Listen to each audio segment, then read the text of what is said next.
সমগ্ৰ অসমত মাটি কৃষিভূমিৰ ওপৰত আক্ৰমণ বা কৃষিভূমি সংকোচন হোৱাৰ কথা বিভিন্ন সময়ত আপোনালোকে সংবাদ মাধ্যমত সবিস্তাৰে প্ৰকাশ কৰি আহিছে। এফালে কৃষিভূমি সংকোচন হৈছে, আনফালে বানপানী গৰাখহনীয়াই স্বাধীনতাৰ পিছৰ পৰা ৭৫ বছৰত প্ৰায় ৩১.০৬ লাখ হেক্টৰ মাটি নৈৰ বুকুত কাঢ়ি লৈ গৈছে। তাৰ লগে লগে আমাৰ যিসমূহ কৃষিভূমি আছে সেই কৃষিভূমিসমূহ অনা কৃষিৰ কামত ব্যৱহাৰ কৰিবৰ কাৰণেও চৰকাৰে ইতিমধ্যে সুযোগ দিছে বা ইতিমধ্যে কৃষিভূমি অনা কৃষি কামত ব্যৱহৃত নকৰিবৰ কাৰণে যিবোৰ আইন আছিলে চৰকাৰে নিজৰ ইচ্ছামতে নিজৰ স্বাৰ্থত এইবোৰ নাইকিয়া কৰি কৃষিভূমি এতিয়া অনা কৃষিৰ কামত বিক্ৰী কৰিব পাৰিব, ব্যৱহাৰ কৰিব পাৰিব, উদ্যোগ কৰিব পাৰিব। ইতিমধ্যে আইন সংশোধন কৰিলে এই কথা আপোনালোকে জানে। তাৰ লগে লগে বিভিন্ন সময়ত পৰ্বতজোৰাই কওক, বৰদোৱাৰ চাহ বাগিচাই হওক, কাৰ্বি আংলং, ডিমা হাছাও, আমাৰ ডিব্ৰুগড় লক্ষী চাহ বাগিচা, এই অঞ্চলসমূহত আমাৰ মাটি খিলঞ্জীয়া মানুহৰ থলগিৰি ভূমিপুত্ৰৰ মাটি বহুজাতিক বনিয়া গোষ্ঠীক দি দিবৰ কাৰণে ইতিমধ্যে চৰকাৰে সিদ্ধান্ত গ্ৰহণ কৰিছে। আৰু তাৰ লগে লগে এই মাটিসমূহৰ তলত থকা যিবোৰ সম্পদৰ ভাণ্ডাৰ, আইৰণৰ আকৰৰ পৰা আৰম্ভ কৰি ইউৰেনিয়াম, চূণশিল, জিপচামকে ধৰি বিভিন্ন তলত এই মাটিসমূহৰ তলত থকা প্ৰাকৃতিক সম্পদৰ এই ভাণ্ডাৰৰ সম্পৰ্কটো কেন্দ্ৰীয় চৰকাৰৰ যিবোৰ সংস্থা আছে তেওঁলোকৰ জৰীপত বিভিন্ন ধৰণৰ তেওঁলোকৰ তথ্য পাতি ইতিমধ্যে প্ৰকাশ হৈছে। আমি অসমৰ মানুহৰ মাটি এনেকৈ কাঢ়ি লৈ যোৱা কথা, দিনে দিনে ভূমি সংকুচিত হোৱা, কৃষকে আমাৰ এই অসমৰ মাটিত ৩টা খেতি কৰিব নোৱাৰাৰ কথা, দেশৰ প্ৰধানমন্ত্ৰীয়ে কৃষকৰ আয় দুগুণলৈ পৰিৱৰ্তন হ'ব বুলি কোৱা সকলো কথা যে মিছা প্ৰহসন, আৰু অসম চৰকাৰে যে এই কথাবোৰ কাৰ্যকৰী কৰিব পৰা নাই সেই সম্পৰ্কত আমি বিভিন্ন সময়ত বক্তব্য আমি উত্থাপন কৰি আহিছোঁ। আজি আমি সেই বিষয়বোৰৰ উপৰিও এটা অতি গুৰুত্বপূৰ্ণ বিষয় আপোনালোকক উত্থাপন কৰিব খোজোঁ। সেই বিষয়টো হ'ল যে এই সময়ত সাম্প্ৰতিক সময়ত চলি থকা ব্যাপক খৰাং পৰিৱেশ আৰু পৰিস্থিতি। আজি যোৱা কিছুদিনৰ পৰা আপোনালোকে সংবাদ মাধ্যমত এই সম্পৰ্কত বিভিন্ন বাতৰি পৰিৱেশন কৰিছে। ক'ত ক'ত খৰাং পৰিস্থিতিৰ সৃষ্টি হৈছে সেই সম্পৰ্কত সকলোৱে তথ্য সমৃদ্ধভাৱে বাতৰি পৰিৱেশন কৰিছে। এতিয়া প্ৰশ্ন হ'ল যে মই খৰাং সম্পৰ্কীয় কথাটো যেতিয়া উত্থাপন কৰিছোঁ, কৰাৰ লগে লগে মানুহৰ মাজত প্ৰশ্ন আহিব পাৰে যে খৰাং এই যিটো সংকট, অসমৰ কৃষকৰ সংকট, এই সংকট অসমৰ চৰকাৰে নিৰসন কৰিব পাৰেনে? নে আমাৰ যুগ যুগ ধৰি স্বাধীনতাৰ আগৰ পৰা স্বাধীনতাৰ পিছত আমি কেৱল মাত্ৰ বতৰ নিৰ্ভৰ যিটো কৃষি পদ্ধতি, যিটো কৃষি ব্যৱস্থা, এইটো আজিও বতৰৰ ওপৰত আমি আশা কৰি থকা, আশা পালি থকা বা অতি দুৰ্ভাগ্যজনকভাৱে ভেকুলী বিয়া পাতিব লগা পৰিৱেশৰ কাৰণে জগৰীয়া কোন, দায়ী কোন? যি সময়ত বায়'টেকনলজিৰ বিভিন্ন নিত্য নতুন আমি প্ৰযুক্তিৰ কথা আলোচনা কৰোঁ, মাইক্ৰ'বায়'লজিৰ বিভিন্ন ধৰণৰ পৰীক্ষা নিৰীক্ষাৰে বিভিন্ন পৃথিৱীৰ দেশ, ইউৰোপ, আমেৰিকা, আমাৰ কাষত থকা চীন, ইজৰাইল আৰু জাপান যি ধৰণে আগবাঢ়িছে, সেই জৈৱ প্ৰযুক্তি প্ৰয়োগ কৰাৰ কথাটো দূৰৰে কথা, সুদূৰ পৰাহত। কিন্তু অসমৰ কৃষিভূমিত এতিয়া এই সময়ত একেবাৰে ভয়াৱহ এটা পৰিৱেশ সৃষ্টি হৈছে, এক অতি খৰাং পৰিৱেশৰ সৃষ্টি হৈছে। আমি সকলোৱে জানো যে অসমৰ সৰহভাগ মানুহ, প্ৰায় জনসংখ্যাৰ ৮০% মানুহ কৃষিৰ ওপৰত নিৰ্ভৰ কৰে। ৮০% মানুহে হয় ধান খেতি কৰে, নহয় চাহ শিল্পৰ লগত জড়িত। আৰু ধান খেতি, চাহ শিল্প দুয়োটাই পানী নিৰ্ভৰ, জলসিঞ্চন নিৰ্ভৰ, দুয়োটাই কৃষি। এইবাৰ জুন জুলাই মাহত বতৰ বিজ্ঞান কেন্দ্ৰৰ মতে ৬০ৰ পৰা ৯০% বৰষুণ কমিছে। বিভিন্ন ধৰণৰ কাৰণ আছে। সমগ্ৰ পৃথিৱীত গোলকীয় উষ্ণতা বৃদ্ধি বা অসমতো বিভিন্ন ধৰণৰ প্ৰকৃতি ধ্বংস কৰা, বিভিন্ন ধৰণৰ জলাশয়সমূহ ধ্বংস কৰা, তাৰ উপৰিও গছ গছনি কাটি তহিলং কৰা, এই গোটেই কথা বতৰাবোৰৰ লগত আমাৰ যিটো অনাবৃষ্টি, আমাৰ বৃষ্টিৰ যিটো হাৰৰ যিটো তাৰতম্য, অসমৰ যিটো গোটেই পৰিৱেশ, পাৰিপাৰ্শ্বিকতা, যিটো প্ৰকৃতি, এইটোৰ ওপৰত যে ভয়াৱহ প্ৰভাৱ পৰিছে এই কথা আমি সকলোৱে দেখি আহিছোঁ, জানি আহিছোঁ। বতৰ বিজ্ঞান কেন্দ্ৰই কৈছে যে এইবাৰ অসমত বিশেষকৈ 21খন জিলা 20-21খন জিলাত বানপানী মানে পানী বৰষুণৰ যিটো হাৰ পানীৰ যিটো হাৰ সেইটো একেবাৰে 60ৰ পৰা 90% কমিছে তাৰ ফলত এই ভয়ংকৰ পৰিৱেশ পৰিস্থিতিৰ সৃষ্টি হৈছে আমি এই প্ৰশ্নটো যেতিয়াই আহে যে ইয়াৰ কাৰণে ব্যৱস্থা কি জলসিঞ্চন আজি যদি বিজেপি চৰকাৰ অহা 9টা বছৰ হৈছে বিজেপি চৰকাৰৰ কৃষি জলসিঞ্চন আৰু কৃষকক মানে আত্মনিৰ্ভৰশীল অসমৰ স্বপ্নৰ কথা যেতিয়া আহে সপোনৰ কথা যেতিয়া আহে 2016 চনত ভিজন ডকুমেণ্ট আৰম্ভ কৰিছিলে ভিজন ডকুমেণ্ট এখন দিছিলে ভিজন ডকুমেণ্টখন আজি 9 বছৰ সম্পূৰ্ণ হৈছে ভিজন ডকুমেণ্টৰ আপুনি যদি চাই 8 নম্বৰ পৃষ্ঠাৰ দ্বিতীয় যিটো মূল বিষয় মূল পইণ্ট মানে আৰম্ভণি কৰিছে যিখিনি ৰেলিভেণ্ট ইস্যু যিবোৰ কথা 2 নম্বৰতে তেওঁলোকে কৃষিৰ কথা কৈছে তেওঁলোকে তাত কৈছে যে more than 90% agricultural land in the land of Brahmaputra is unirrigated. There is an adequate lack of irrigation facilities by far the work of record in the country. তাৰমানে জলসিঞ্চনৰ ব্যৱস্থা 96% এৰিয়াত ব্ৰহ্মপুত্ৰ উপত্যকাত নাই বুলি কৈছে তাৰমানে ব্ৰহ্মপুত্ৰ বৰাক উপত্যকাত একেখনে ছবি তাত আকৌ এগ্ৰিকালচাৰেল ডেভেলপমেণ্ট আৰু সাষ্টেইনেবল ডেভেলপমেণ্টটো তেওঁলোকে 3বাৰ উল্লেখ কৰিছে মুঠতে 4বাৰ সাষ্টেইনেবল ডেভেলপমেণ্টত 2বাৰ কৈছে bringing cultivable land under irrigation এইটো তেওঁলোকে কৰিব এইটো ৱাটাৰ মেনেজমেণ্টত তেওঁলোকে ব্যৱস্থা কৰিব তেওঁলোকে তাৰপিছত কৈছে যে এডপ্টিং টেকনলজিকেলি advance moisture conserving methods in irrigation like sprinkling and deep irrigation এইবোৰ কথা উল্লেখ কৰিছে তাৰ পাছত এগ্ৰিকালচাৰেল ডেভেলপমেণ্টত providing irrigation facilities to the entire agricultural land in Assam এই বুলি তেওঁলোকে সামৰণি মাৰিছে যে যিমান কৃষিভূমি আছে সকলোতে তেওঁলোকে ইৰিগেশ্যন ফেচিলিটি দিব কিন্তু এতিয়া ডাঙৰ কথাটো হ'ল যে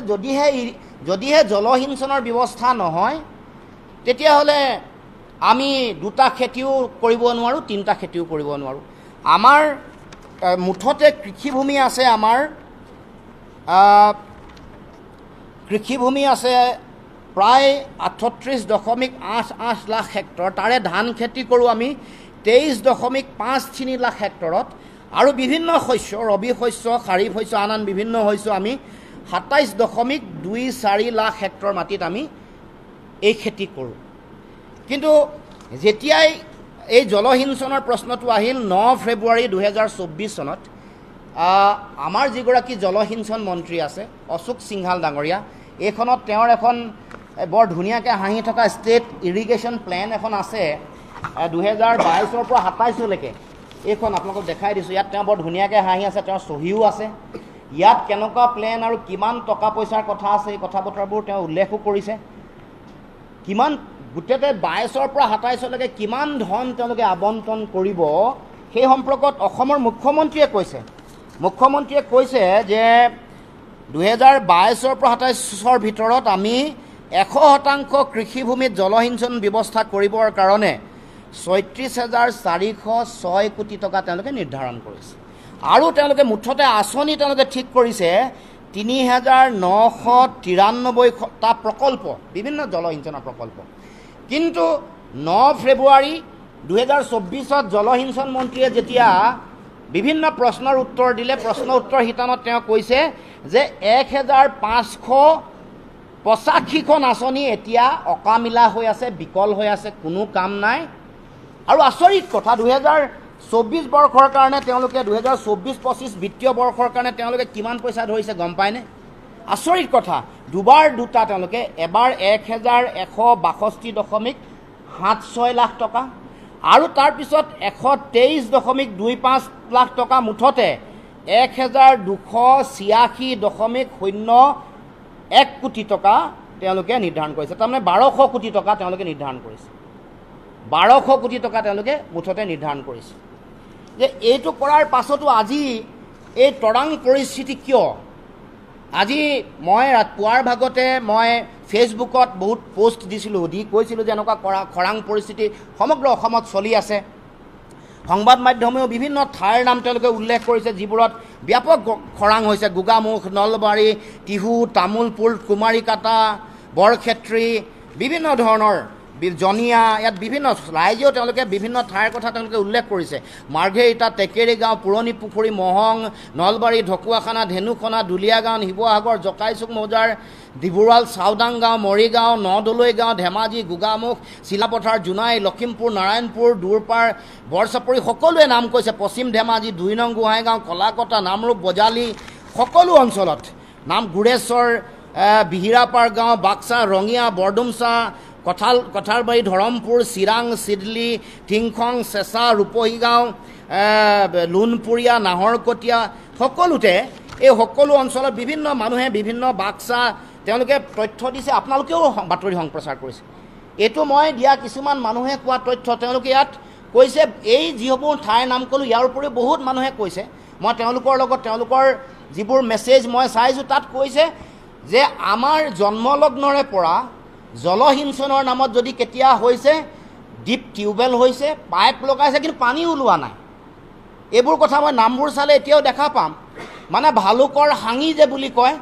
মানে টকা পইচা পুৰা ফুল আবণ্টন হয় ঠিকাদাৰক ঠিকা দিয়ে কামটো হয় পানী নোলায় আৰু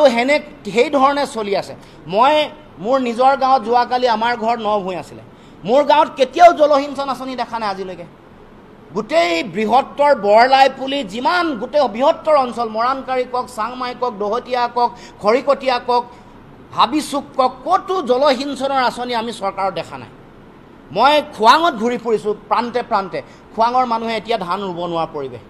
কালি চাচনিৰ ফালে গৈছিলোঁ তাতো একে অৱস্থা কাকপথাৰৰ খবৰ আহিছে মাৰ্ঘেৰিটাৰ খবৰ আহিছে সকলোতে এই ভয়ংকৰ পৰিস্থিতি আহিছে এতিয়া এই যিটো বিষয় আজি যদি আমি চৰকাৰক দাবী উত্থাপন কৰোঁ যে যদি কৰোঁ যে পথাৰত পানী লাগে দিব নোৱাৰে কাৰণ এনেকুৱা জলসিঞ্চনৰ ব্যৱস্থা এনেকুৱা এটা ব্যৱস্থা এইটো আগতীয়াকৈ যদি প্ৰস্তুতি নকৰে প্ৰকল্পবোৰ যদি কাৰ্যক্ষম হৈ নাথাকে তেতিয়াহ'লে আজিৰ দিনতে মই যদি কওঁ ৰাতিৰ ভিতৰতে জলসিঞ্চন কৰি দিয়ক মুখ্যমন্ত্ৰী ডাঙৰীয়া কৰি দিব নোৱাৰে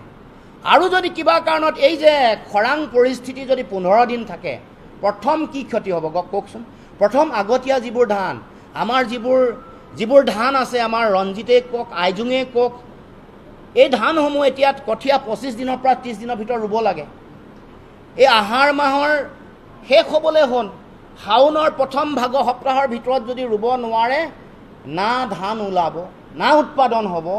কঠীয়া বুঢ়া যেতিয়া হ'ব 30 দিন অতিক্ৰম কৰিলে 32-35 দিন হ'লে তাৰ পৰা একেবাৰে ধান নোলোৱাটো গেৰাণ্টি আপুনি ধৰি ৰাখক নতুন যিমানবোৰ আছে বাহাদুৰে কওক মানে কণজহাই কওক আগতীয়াকৈ হয় গতিকে এই যে ভয়ংকৰ পৰিৱেশ আৰু পৰিস্থিতি আমি আজি এখন অতি চিৰিয়াছ কথাৰ কাৰণে এই গোটেই কথাটো এই গোটেই বিষয়টো কাৰণ বহু দিনৰ পৰা চলি আছে আমি সৰু হৈ থাকোঁতে আমি ভেকুলী বিয়া দেখিছিলোঁ এতিয়াও যোৱাকালি সংবাদ মাধ্যমত এটা বাতৰি পৰিৱেশন হৈছে ৰঙিয়া ফালে ভেকুলী বিয়া পাতিছে ইয়াতকৈও লাজ লগা কথা থাকিব পাৰেনে তাৰ পাছতো মুখ্যমন্ত্ৰীয়ে ডাংকুপ মৰা কথা কৈ থাকে মাংসত ৰাজনীতি কৰি আছে মাংসৰ ৰাজনীতি কৰি উচ্ছেদৰ এটা মানুহৰ মাজত সন্মোহনৰ ৰাজনীতি কৰি ইফালে উচ্ছেদিত মানুহক তেওঁলোকক মাটি দিছে 1 বিঘাকৈ নতুবা পইচা দিছে জমা পইচা সকলোকে 7 লাখ টকাকৈ জমা পইচা দি তাৰমানে তেওঁলোকে প্ৰমাণ কৰিছে এইটো উচ্ছেদটো কেৱল মাত্ৰ ভোটৰ ৰাজনীতি এইসকলক আকৌ সংস্থাপিত কৰিছে বা মাটি দিছে এইবোৰ কথা মানুহক এই আৱেগিক হৈ মই ইয়াতো লিখি থকা বহু মানুহ দেখিছোঁ তেওঁলোকৰ বহতীয়া কিছুমানে কৈছে আমি উচ্ছেদৰ বিৰোধী নহয় উচ্ছেদ নীতিগতভাৱে হ'ব লাগিব উচ্চতম ন্যায়ালয়ে কৈছে আইনে কৈছে সংবিধানে কৈছে ক'ত উচ্ছেদ হ'ব লাগে উচ্ছেদ হ'লে কি হ'ব লাগে আমি দেশৰ আইনক মানুহ সংবিধানক মানুহ সংবিধানে আইনে কৈছে PGR VGR বনাঞ্চল অভয়াৰণ্য ৰাষ্ট্ৰীয় উদ্যান যিবোৰ জলাশয় আছে ট্ৰাইবেল বেল্ট ব্লক আছে এইবোৰত উচ্ছেদ হ'বই লাগিব এইবোৰ মই ক'ব নালাগে উচ্চতম ন্যায়ালয়ে কৈছে অতদিনে 9 বছৰে যে এখন বিজেপি চৰকাৰে একো কাম নাই কৰা সেইটোহে ডাঙৰ কথা কিন্তু উচ্ছেদ কৰিলে কি কৰিব লাগে তাকো উচ্চতম ন্যায়ালয়ে কৈছে কেনেকৈ তেওঁলোকক পুনৰ সংস্থাপন কৰিব যদি আমাৰ ভাৰতীয় নাগৰিক হয় এই যে বিদেশী বুলি মানুহৰ মাজত যে এটা বিভ্ৰান্তি সৃষ্টি কৰিছে গুজৰাটৰ পৰা বিদেশী নি হেলিকপ্টাৰে বাংলাদেশত পোৱাব পাৰে আৰু আমাৰ মুখ্যমন্ত্ৰীয়ে কয় মিছাকে বিদেশী বুলি কাজিৰঙাত বিদেশী উচ্ছেদ হৈ গ'ল সেইটো 16 চন সৰ্বানন্দ সোণোৱাল ডাঙৰীয়াৰ দিনৰ কথা এওঁৰ দিনত গৰুখুটি হিচাপ লওকচোন দলগাঁৱত তেওঁলোকক সংস্থাপিত কৰিলে নে নাই কৰা আমি বৈধ ভাৰতীয় নাগৰিকে পাব লগা প্ৰাপ্য অধিকাৰ পাব লাগিব। আজি আমাৰ এই অঞ্চলৰ বাগানৰ মানুহে কিয় পট্টা নাপায়? লক্ষী চাহ বাগিচাত 350 বিঘা মাটি দিছে, 350 বিঘা মাটি চৰকাৰে লৈছে, অধিগ্ৰহণ কৰিছে। এটা পৰিয়ালে 1 কঠা মাটি পট্টা পাইছে নেকি? মোক উত্তৰ দিয়কচোন। গতিকে এই যে আমাৰ এফালে তেওঁলোকৰ আঁচনিৰ কাৰণে, ভাল আঁচনি বেয়া আঁচনি নকওঁ, এই বিনামূলীয়া চাউলৰ কাৰণে এই বৰপথাৰলৈ যাবচোন, মাটি চন পৰি আছে। আজি মাটিত খেতি নকৰা হৈছে মানুহে। 3টা খেতি কৰা বাদেই দিয়ক, মুখ্যমন্ত্ৰীয়ে কৈছিলে যে এই যে তেওঁলোকে এই জলসিঞ্চনৰ আঁচনি ল'ব, আঁচনিৰ ফলত তেওঁলোকৰ কি হ'ব তেওঁ ধুনীয়াকৈ কৈছে যে অসমক খাদ্য উৎপাদনৰ আত্মনিৰ্ভৰশীল ৰাজ্য হিচাপে গঢ়ি তোলাৰ লক্ষ্য নিৰ্ধাৰণ কৰা হৈছে। এইখন যিখন মই আপোনালোকক দেখিলোঁ, ষ্টেট ইৰিগেশ্যন প্লেন 22-ৰ পৰা 27-লৈ, এইখন প্লেন প্ৰস্তুত কৰোঁতে মুখ্যমন্ত্ৰীয়ে এইটো বাক্য একেবাৰে কোট আনকোট কৈছে যে অসমক খাদ্য উৎপাদনৰ আত্মনিৰ্ভৰশীল ৰাজ্য হিচাপে গঢ়ি তুলিবৰ কাৰণে 36,406 কোটি টকা আৰু 100% কৃষিভূমিত জলসিঞ্চনৰ ব্যৱস্থা কৰা হ'ব। এই 3টা ছিগনিফিকেণ্ট কথা কৈছে। গতিকে আমি আজি আপোনালোকক এই বিষয়বোৰ উত্থাপন কৰিছোঁ। আৰু এই যে জলসিঞ্চন বিভাগটো 1974 চনত আৰম্ভ হৈছিলে। এইবাৰ 50 বছৰীয়া জয়ন্তী, মানে 50 বছৰ হৈছে জলসিঞ্চন ডিপাৰ্টমেণ্টটো গঠন কৰা। 1974 মানে 74 চনত জলসিঞ্চনৰ এই বিভাগটো গঠন হোৱাৰ কাৰণে আজি 50 বছৰ সম্পূৰ্ণ হোৱাৰ লগে লগে আমি এই 50 বছৰত কৃষকৰ যিটো অৱস্থা, আমাৰ কৃষিভূমিৰ যিটো অৱস্থা, সেইটো জনগণৰ আগত আমি উত্থাপন কৰিছোঁ। আৰু মই ক'ব খোজা কথা এইটোৱেই যে আজি যদি আমি দাবী উত্থাপন কৰোঁ অসম চৰকাৰক বা মুখ্যমন্ত্ৰীক, এসপ্তাহৰ ভিতৰত 15 দিনৰ ভিতৰত ৰাইজক পানী দিব নোৱাৰে, কিন্তু এই কামটো আগতীয়াকৈ কৰিব লাগিব। এইটো এটা সঠিক পৰিকল্পনা হ'ব লাগিব। গতিকে ৰাইজ, সন্মানীয় সাংবাদিক বন্ধুসকল, আমি আগন্তুক দিনসমূহত আমাৰ কৃষিভূমিত যাতে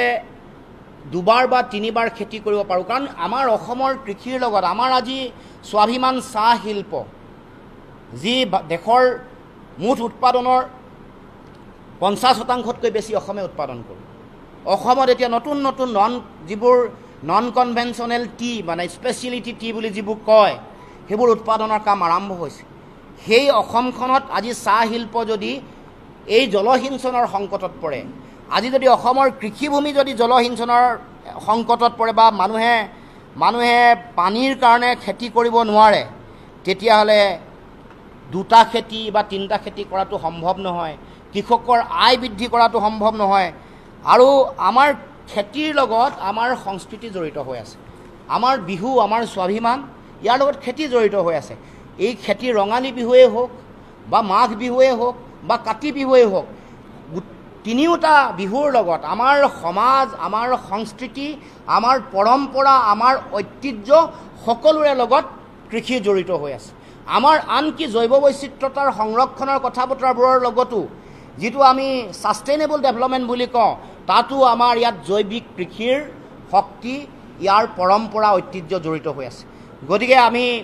এই বিষয়টো অতি গুৰুত্বপূৰ্ণ, স্পৰ্শকাতৰ বিষয়।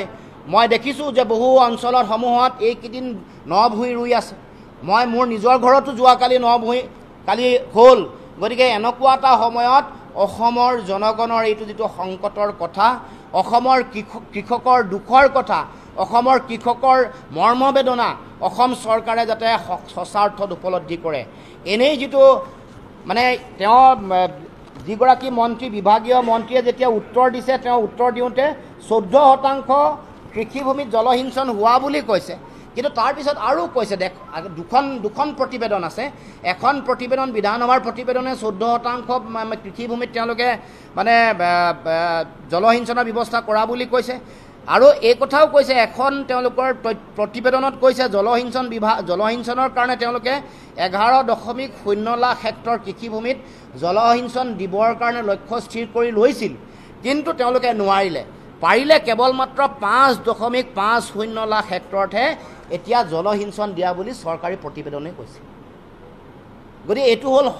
মানে তেওঁলোকে লক্ষ্য লৈছিলে 11.03 লাখ হেক্টৰ মাটি, যিটো 14% বুলি কোৱা হৈছে অসম চৰকাৰৰ ফালৰ পৰা, কিন্তু কাৰ্যত ৰূপায়ণ কৰিছে 5.50, তাৰ মানে 5%তকৈ কম, মানে আধা। এইটো 14% বুলি ক'লে যদি 11 লাখ হেক্টৰ হয়, 5.5% মানে আধাতকৈ কম, আধা বুলিয়ে ধৰক, মানে 14% নহয় 7% অঞ্চলত জলসিঞ্চন হৈছে। তাৰমানে আগৰ ভিজন ডকুমেণ্টৰ তথ্য যদি চাই, এখন তথ্য যদি চাই, ইয়াত যে কৈছিলে 96%, তাৰমানে 4% কৃষিভূমিত জলসিঞ্চন আছিলে, তাৰমানে 3% বাঢ়িছে যোৱা 9 বছৰত। 2016 চনৰ পৰা 2024 চনলৈকে সৰ্বানন্দ সোণোৱালে 5 বছৰ মুখ্যমন্ত্ৰীৰ দায়িত্ব ল'লে, হিমন্ত বিশ্ব শৰ্মা ডাঙৰীয়া 4.5 বছৰতকৈ বেছি সময় ল'লে। এই 9.5 বছৰত কেৱল মাত্ৰ 3 গুণহে জলসিঞ্চন, মানে আগত যিমান আছিলে 4% কৃষিভূমিত জলসিঞ্চন আছিলে নহয়, এতিয়া 7%লৈ বৃদ্ধি হৈছে, 3 গুণ বাঢ়িছে। এইটো ভয়ংকৰ তথ্য। তাৰমানে তাৰ পিছতো 1200 কোটি টকা, তাৰ পিছতো 36,000 কোটি টকা। এইবোৰ তেওঁলোকৰ অভিলাষী আঁচনিৰ অৰ্থ কি নে এইবোৰ ভালুকৰ হাঙি? এই কথা অসমৰ জনগণৰ মনত সকলোৰে প্ৰশ্ন হৈছে, আমাৰো ইয়াৰ প্ৰশ্ন। গতিকে যদিহে অসমৰ 80% কৃষকক, গাঁৱত বসবাস কৰা, কৃষিৰ লগত জড়িত হৈ থকা, চাহ শিল্পৰ লগত জড়িত হৈ থকা মানুহক যদি প্ৰকৃত ন্যায় দিব খোজে, এই জলসিঞ্চনৰ নামত দুৰ্নীতি কৰাক বাদ দি, কমিশ্যন খোৱাক বাদ দি, মিছা প্ৰকল্পৰ নামত টকা পইচা হ্ৰাস কৰাক বাদ দি প্ৰকৃততে জলসিঞ্চন দিয়ক, আমাক বজাৰ দিয়ক, আমাক কোল্ড ষ্টৰেজ দিয়ক, শীতলীকৰণৰ কাৰণে ব্যৱস্থা দিয়ক। আমাক 1250 টকা নালাগে, সকলোৱে উৎপাদন কৰি আমি 1250 টকাৰ 5 গুণ টকা আমি উৎপাদন কৰিব পাৰিম। প্ৰত্যেকৰ হাতত সেইটো স্কিল আছে, প্ৰত্যেকৰ হাতত 2খন হাত আছে, কৰিব পৰা, কৃষি কৰিব পৰা সকলোৰে সেই কৌশলটো আছে, ক্ষমতাটো আছে। গতিকে চৰকাৰৰ এই নৈতিক দায়িত্বটো পালন কৰিবৰ কাৰণে আমি চৰকাৰক আহ্বান জনাইছোঁ। এনেই জলসিঞ্চন যিবোৰ ৰাজ্য কৃষিপ্ৰধান ৰাজ্য, আপোনালোকে চাব, পাঞ্জাৱত জলসিঞ্চন 98.1%, তেওঁলোকে মুঠ ধান উৎপাদন কৰে দেশৰে 11.6%, অসমৰ স্থান 22 নম্বৰত আছে। 1.7% দেশৰ মুঠ উৎপাদনৰ ধানৰ 1.7% উৎপাদন কৰে। আমাৰ ইয়াত চৰকাৰে দিয়া যিটো তথ্য সেইটো 14%, এইটো ভুল তথ্য। আমি যিটো পাইছোঁ, বেলেগ এটা এজেঞ্চিয়ে কৈছে কেৱল মাত্ৰ 7%হে জলসিঞ্চনৰ ব্যৱস্থা আছে, তাৰমানে আধা। তেওঁলোকে দেখুওৱা তথ্যৰ 50% জেগাতহে প্ৰকৃত জলসিঞ্চন আছে। কিন্তু পাঞ্জাৱ যদি যায়, হাৰিয়ানা যদি যায়, হাৰিয়ানাত 87.6%, অন্ধ্ৰপ্ৰদেশত 63.9%, বিহাৰত 63.4%, তামিলনাডুত 63.4%। তাৰমানে যিসমূহ ৰাজ্য কৃষিত খুব আগবঢ়া, প্ৰথম দেশৰ 5খন আগবঢ়া ৰাজ্যৰ যদি জলসিঞ্চন চায়, তেওঁলোকৰ 60%তকৈ বেছি জলসিঞ্চনৰ ব্যৱস্থা আছে, 61%তকৈ বেছি। গতিকে এইটোৱে প্ৰমাণ কৰে তেওঁলোক কিয় ধনী, তেওঁলোকে কিয় কৃষিত তেওঁলোকে কিয় ইমান আগবঢ়া, আৰু আমি কিয় পিছপৰা। তাৰ বিশ্লেষণ এই তথ্যত যদি চাই, ইয়াতকৈ আৰু বেলেগে ব্যাখ্যা কৰিব নালাগে। ইয়াৰ দৰকাৰ সদিচ্ছা অসমৰ আত্মনিৰ্ভৰশীলতা। সৰ্বানন্দ সোণোৱালৰ ভিজন ডকুমেণ্টত কৈছিলে অসম আত্মনিৰ্ভৰশীল হ'ব, দেশৰ আগবঢ়া আত্মনিৰ্ভৰশীল 5খন ৰাজ্যৰ ভিতৰত অসম হ'ব। হিমন্ত বিশ্ব শৰ্মা ডাঙৰীয়াই ক'লে যে অসম দেশৰ 5খন ধনী ৰাজ্যৰ ভিতৰত এখন হ'ব। এতিয়া এনেকৈ কৃষিত এই অৱস্থাৰ পিছত অসম কেনেকৈ ধনী হ'ব? আমাৰ মাটি হাজাৰ হাজাৰ লাখ লাখ বিঘা মাটি আম্বানী, আদানী, ৰামদেৱ, এছাৰ, বেদান্তাক দি অসমৰ মুখ্যমন্ত্ৰীয়ে ধনী হ'ম বুলি যদি ভাবিছে, সেই কথা আমি গম পোৱা নাই। কিন্তু মূল কামটো এইটোৱেই, জলসিঞ্চন যেতিয়া হ'ব, জলসিঞ্চনৰ যোগেদি কৃষকে যদি পাব লগা, প্ৰকৃত কৃষকে প্ৰাপ্য অধিকাৰ পায়, যদি তেওঁলোকে পাব লগা পাৱাৰ টিলাৰ পায়, ট্ৰেক্টৰ পায়, তেওঁলোকে যদি বীজ পায়, সাৰ পায়, ছাবচিডিত যদি সাৰ পায়, তেতিয়াহে কৃষকে তেওঁলোকৰ কাৰণে বজাৰ লাগিব, উৎপাদিত সামগ্ৰীৰ মূল্য পাব লাগিব, আৰু তাৰ কাৰণে প্ৰয়োজনীয় তেওঁলোকৰ এই উৎপাদিত সামগ্ৰীৰ পৰা কৰিব পৰা উদ্যোগ, তেওঁলোকে বেলেগ বেলেগ ধৰণে আন উদ্যোগ যাতে কৰিব পাৰে, সেই কাম বাই প্ৰডাক্ট ইয়াৰ পৰা কৰিব পৰা উদ্যোগ গঢ়ি দিলেহে অসমৰ কৃষক, অসমৰ সৰ্বসাধাৰণ মানুহৰ জীৱন ধাৰণৰ মানদণ্ড উন্নত হ'ব।